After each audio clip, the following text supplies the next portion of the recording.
Hello，大家好，我係 Inspiration 中文科老師 Missella。嚟緊我哋會有一系列嘅影片教導大家中文科嘅學習技巧。今日我哋就嚟教大家做初小閱讀理解入面嘅選詞填充問題。喺做呢一類型題目嘅時候，我哋最緊要就係睇大題目。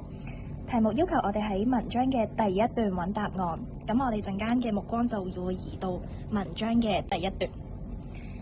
題目話花園裏了各式各樣的植物，我哋要判斷呢一條橫線究竟放嘅係啲乜嘢詞性。花園裏係一個名詞，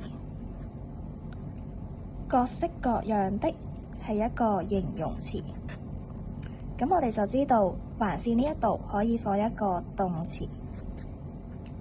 咁我哋就嚟睇下文章入面邊一個詞語最合適咯喎。夏天到了，果園裏長滿了瓜果。